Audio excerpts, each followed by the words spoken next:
Mais tarde, Jesus sentou-se no Monte das Oliveiras. Seus discípulos vieram até ele, em particular, e perguntaram: Diga-nos, quando isso tudo vai acontecer? Que sinal indicará sua volta e o fim dos tempos? Agora, versículo 7, 24, versículo 7. Uma nação guerreará contra outra, e um reino contra outro. Haverá fome e terremotos em várias partes do mundo. Tudo isso, porém, será apenas o começo das dores de parto. Então vocês serão presos, perseguidos e mortos, por minha causa. Serão odiados em todo o mundo. Muitos se afastarão de mim, e trairão e odiarão uns aos outros. Falsos profetas surgirão em grande número e enganarão a muitos. Versículo 12. O pecado aumentará e o amor de muitos esfriará.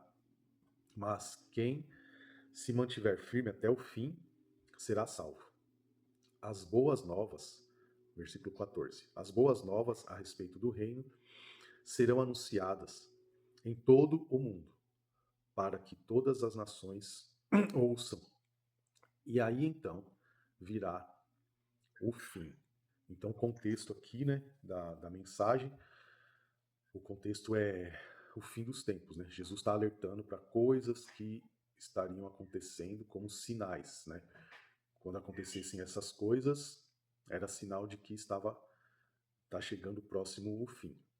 E aqui, no versículo 7, como o tema da palavra fala, etnia contra etnia, né? Quando a gente lê em todas as versões, no versículo 7 de Mateus 24, tá: uma nação guerreará contra a outra, né? Aí que tá, da onde então vem esse tema etnia, se aqui fala nação? Que no original, né, no grego, a tradução para nação no original grego é etnia, né? Então, o que seria uma definição de etnia, que a raiz no grego é etnos? Grupos unidos por ancestralidade. O que significa etnia? O que seria uma etnia, né? Então, grupos unidos por ancestralidade, grupos unidos por uma cultura, grupos unidos por um território, né? Então, o que é interessante? Às vezes a gente pensa que é só essas notícias de guerra, né? Ah, haverá rumores de guerra e guerra. Não, é mais delicado. E nós, nesse movimento, sentimos na pele o que é esse negócio de etnia contra etnia. Ah, como assim, Péricles?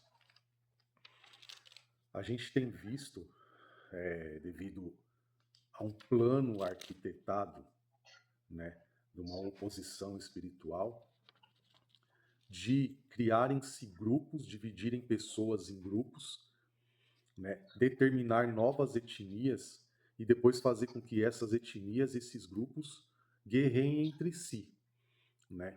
Então vemos aí muitos conflitos de cor de pele, né? Uma cor de pele contra outra cor de pele, né?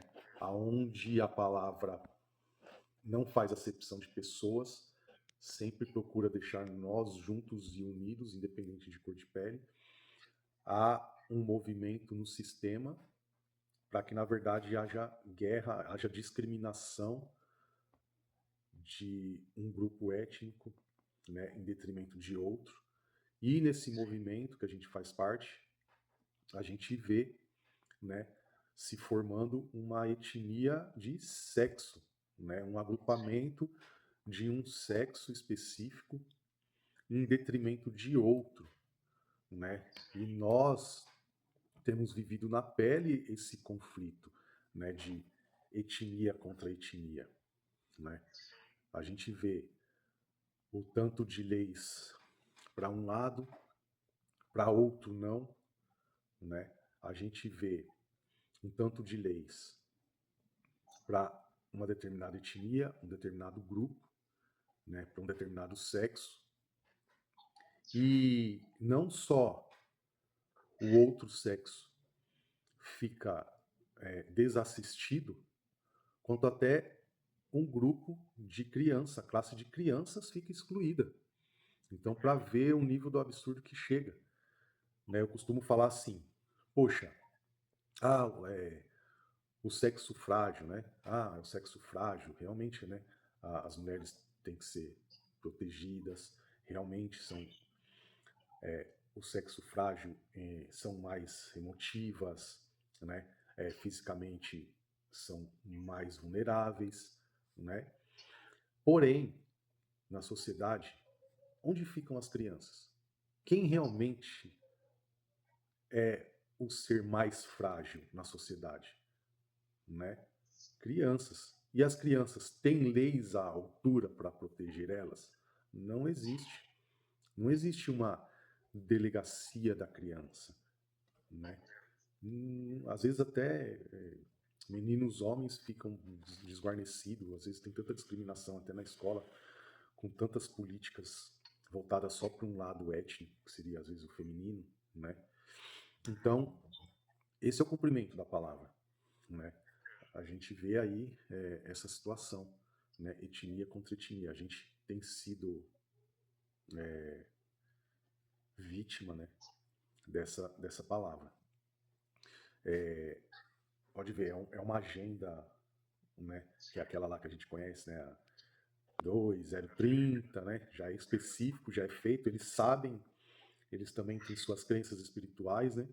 E qual o objetivo de tudo isso, dessa maquinação do sistema? Né? Justamente destruir a base familiar, que é da onde vem a fortificação do indivíduo, a fortificação da sociedade, aonde vem a proteção infantil, a proteção até do adulto, porque uma criança num ambiente saudável gera um adulto saudável, né? Então toda essa agenda, todo esse levante que até Jesus já está avisando, né, vem para destruir a família, que é o que a gente tem visto, que é o que a gente tem sentido na pele. A tal ponto que, aí vem outro texto, em Marcos 13:12. Marcos 13:12. Marcos 13:12. Ó, no caso específico aqui, né, crianças, né, o texto fala demais, mas vamos focar aqui, né. O irmão trairá seu irmão e o entregará à morte, e assim também o pai, seu próprio filho. E olha lá, os filhos se rebelarão contra os pais. Chega a falar que até os matarão, né? Nesse tema aí sobre alienação parental, né, que até o grupo é específico nisso, a gente vê a todo esse levante de jogar etnia contra etnia, uma classe contra outra, homens contra mulheres. A criança fica desguarnecida, fica vulnerável a um monte de manipulações, né, a tal ponto que chega uma hora, muitos pais vivem isso na pele, né, devido à alienação parental, aí acaba, ó, os filhos se rebelarão contra os pais, né? Então, para ver a consequência. Em 2 Timóteo 3, capítulo 2, também tem esse alerta sobre o final dos tempos, tantas coisas que aconteceriam na sociedade, de etnia contra etnia, grupos contra grupos. E aí, 2 Timóteo 3, versículo 2, vamos pegar de novo essa parte de filhos, né? Então, ó, porque as pessoas só amarão a si mesmas e ao dinheiro, serão arrogantes e orgulhosas, zombarão de Deus, desobedecerão aos seus pais e serão ingratas e profanas. Então, esse é o contexto, né, que a gente tem vivido na pele. Ao mesmo tempo, é o sinal de que o Senhor está próximo, né? E o que temos que fazer diante disso? Vigiar, alinhar o coração com o Pai, né? A palavra original para pecado também é desviar do foco. Não é só simplesmente fazer coisas erradas. Então, que a gente não venha desviar do foco, que a gente venha entender o que Deus quer para nossa vida, né? Para que a gente não ande distraído com tantas coisas, com tantas guerras, né? Com tanto levante que acontece contra a gente, direta e indiretamente. Então, que a gente fique focado, que a gente fique alinhado com a vontade do Pai, busque a vontade do Pai, busque a direção de Deus, Só que a gente só venha lutar as guerras que é para lutar. Que a gente não seja atraído por guerras que às vezes não é o momento, né? Batalhas, né? Campos de batalha. É focar no real alvo. Né? Então que Deus venha capacitar a gente. Em nome de Jesus.